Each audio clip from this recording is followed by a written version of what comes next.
Salve, salve, povo sabido! Está entrando na rede o Bricojó.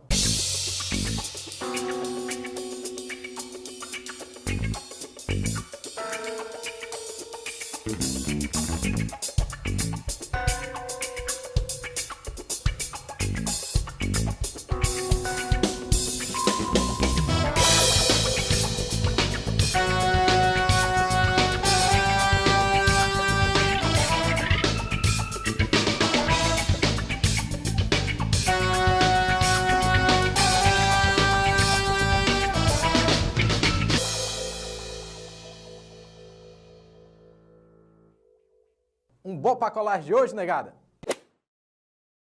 Bem, povo sabido, na colagem de hoje, nós vamos partir do filme Bird Box, vamos associar com a semiótica e a neurobiologia da crença e, como sempre, dar uma conectada com o contexto brasileiro atual.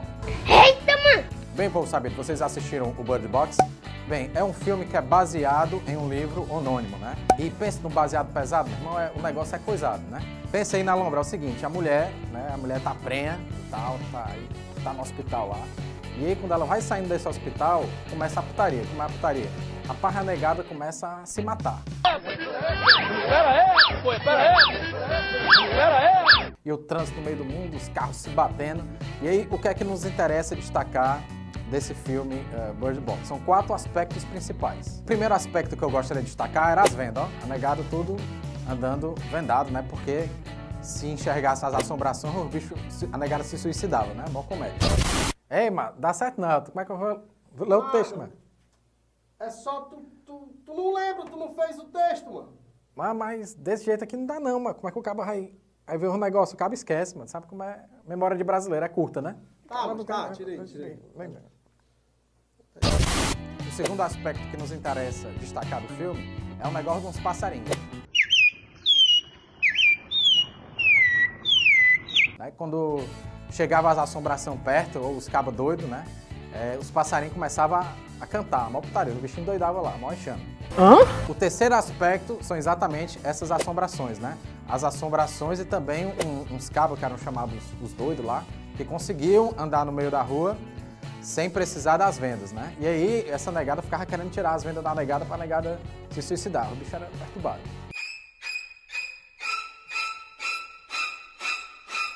E aí, o quarto aspecto que gostaríamos de destacar é uma espécie de refúgio, né? Essa negada entrava em determinados locais privados e, por algum motivo, essa galera não invadia esses locais privados. Eu sirvo de exemplo aí pro Boulos, né? Então, povo sabido, vamos conectar esses aspectos aí com a semiótica e a neurobiologia da crença? Em princípio, vamos destacar um pouco a lógica da crença para Charles Sanders Peirce, semioticista. Para o Peirce, a crença é uma espécie de hábito, né? É um esquema de expectativas, né? Em determinados contextos, nós vamos ter um certo nível de confiança para agir de determinada forma, né? Por exemplo, quando você é pivete, né? Vai saber muito bem disso, né? Sobretudo aqui no Nordeste. Quando sua mãe fala seu nome e sobrenome, menino, você tá fudido. Né? Você sabe que fez alguma coisa, então você já tem a expectativa de que vai apanhar. Então, povo sabido, você tem, por assim dizer, níveis de crença, né? Quanto mais crença, ou quanto mais você acredita em algo, menos você pensa. Ou seja, quando você escuta o nome e sobrenome da sua mãe, você já sabe. É peia, minha, não tem mais esse negócio de o PT roubou mais como tem agora, não. É peia, não tem mais desculpa, não. Me vergonha, meu filho. Seja homem, não seja moleque, não. A dúvida, né, faz você começar a pensar sobre os aspectos que podem estar envolvidos com aquele anunciado, né? Então, a dúvida faz pensar, enquanto a crença, né, faz com que você não raciocine sobre os aspectos que estão envolvidos em determinado fenômeno. Então, resumindo, a crença é um esquema de expectativa, né, de que quanto mais forte ela é, né, mais ela ganha uma tonalidade de verdade. Então, povo sabido, bora agora colar, né, a semiótica da crença com a neurobiologia da crença de Michael Gazzaniga. Tem 2 aspectos que ele destaca para compreender a dinâmica da crença, né? O primeiro é a formação da crença, como as crenças se formam, e o segundo é como as crenças mudam ou persistem. A formação da crença, segundo Gazzaniga, como é que acontece? Nós temos uma região que ele apelidou no nosso hemisfério esquerdo do cérebro que ele chama de um intérprete, né? como é essa vibe do intérprete? O intérprete, ele tem a função de elaborar explicações sobre as coisas que estão acontecendo no mundo. Então, o que é que esse intérprete faz? A todo momento ele está elaborando o sentido para justificar o que a gente está fazendo.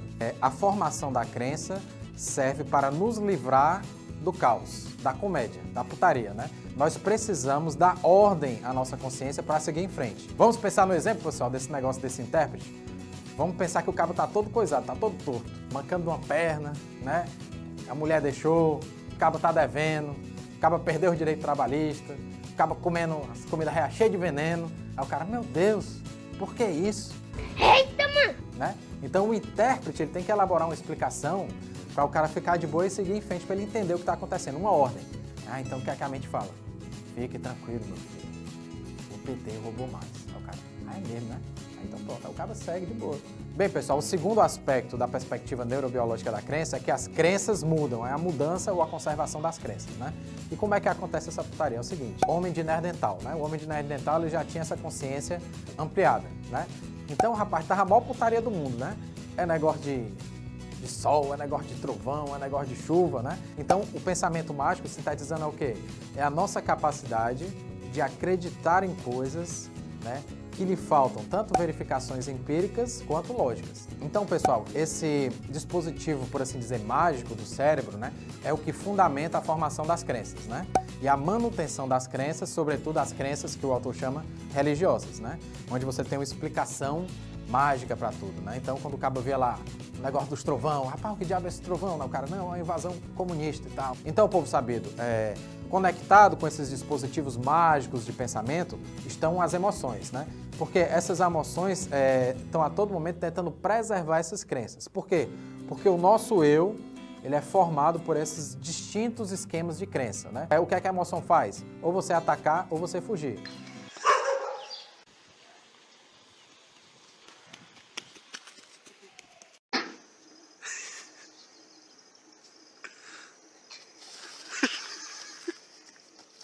Então, povo sabido, vamos fazer a colagem aí do cinema com a ciência, né? Aqueles aspectos que eu tinha destacado, né, do filme, quais são eles? Primeiro, a venda, né, a venda nos olhos da negada. Segundo, os passarinhos rei, ficava cantando. Terceiro aspecto, os locais que eles se escondiam, eram os locais privados. E o quarto aspecto é a assombração ré, ficava atrás da negada, os caras, né? Então é o seguinte, a venda estava conectada, então representava essas nossas crenças cegas, fortificadas, né? Foi o que a gente discutiu. Quanto mais forte a crença, né, menos você pensa, porque você não duvida, porque você não problematiza, né? Nos faz, portanto, não enxergar outras possibilidades que possam estar acontecendo, né? É a velha máxima, né? O PT roubou mais. Um aspecto negado é os passarinhos rei, né? Os passarinhos rei começaram a gritar. Então, o que seriam esses passarinhos rei? Vocês lembram que eu falei que as emoções estão conectadas com os dispositivos de crença, né? Estão querendo proteger as nossas crenças. Então esses passarinhos ré, o bicho começa a gritar, começa a se baldear lá dentro, né? O que é? Ora, é exatamente a emoção tentando preservar a nossa crença. Não é à toa que quando os passarinhos começam a gritar, a galera sabe, vixe, lá vem essa assombração. Então vamos, mola, negada. Aí a galera começa a correr. Terceiro aspecto, negada, é os lugares, ó. Rapaz, vocês não acharam estranho, não?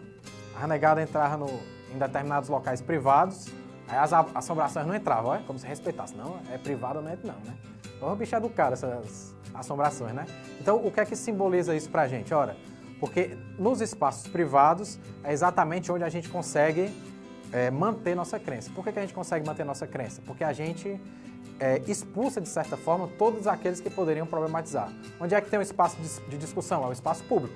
O espaço público é o espaço onde se discute. É por isso que a negada não queria ficar no meio da rua. Porque no meio da rua a galera vai falar coisas que vão problematizar a sua crença, né? Então, esses ambientes privados, na verdade, simbolizavam uma espécie de bolha social, né, no qual as pessoas se aglomeram para não ter sua crença problematizada. Qual é o quarto aspecto? Nós colocamos aí aquelas assombrações e os doidos, né, que ficavam andando no meio da rua, né? O que seria isso, essas assombrações e os doidos? Ora, negada, se a crença, né, está representada por essa venda que não nos faz pensar, né, essas assombrações e os doidos seriam o quê? Ora, seria o conhecimento que quer problematizar nossas crenças enraizadas, né? Quando as pessoas têm a sua venda retirada, o que é que elas fazem? Cometem o suicídio, né? E o que é que significaria esse suicídio? Ora, como nós falamos lá atrás, As nossas crenças fundamentam a nossa perspectiva de eu. Ora, se a nossa crença papoca, uma perspectiva de eu papoca também. Bom, então, de certa forma, conhecer é produzir um suicídio de uma ordem, de uma organização de mundo. Mas é promover um suicídio em favor de um novo ser, de uma nova ordem, de uma ordem mais complexa. Quem é essa negada que quer, portanto, tirar a venda? São os artistas, né? São os cientistas, são os professores, né? São aqueles que de alguma forma vão fazer você pensar e problematizar suas crenças. Nós assumimos a hipótese que no Brasil há cada vez mais um clima de anti-intelectualismo. Ora, porque é exatamente o conhecimento sistemático, crítico, problematizador, né, que vai fazer cair a venda desses raciocínios mágicos e sem fundamento que estão cada vez mais se disseminando. Parece que nós brasileiros não gostamos muito dessa brincadeira de ficar pensando, refletindo sobre as coisas, né? Nós preferimos a caixa de pássaro, que é mais segura, né? Ou seja, nós preferimos jogar uma desculpa como o PT roubou mais. E o pior de tudo é que o que está fundamentando nossas crenças é, por um lado, um certo fundamentalismo religioso de goiabeira e, por outro lado, uma espécie de filosofia de motivação coach. É por isso que os artistas, os professores, os intelectuais estão sendo tão perseguidos. Por quê? Porque eles vão problematizar a superficialidade e a falta de sentido dessas crenças mal fundamentadas. Não é à toa que um determinado presidente soltou a seguinte máxima: os jovens não precisam ser críticos. Quando se acredita que o céu é o teto, esse acaba sendo o nosso limite. É preciso, então, romper o velcro que faz das nossas pálpebras o nosso céu. É preciso, portanto, refletir que tipo de venda ainda nos cega. Que tipo de caixa de pássaro se tornou o nosso céu. É isso aí, pessoal. Eu espero que vocês tenham gostado. Esse foi mais um Bricojó e eu conto com vocês para tentar tirar a venda desse nosso país medieval. Compartilhem o vídeo, curtam a página, façam seus vídeos. Somos, então, uma resistência à cegueira generalizada desse país. Um abraço.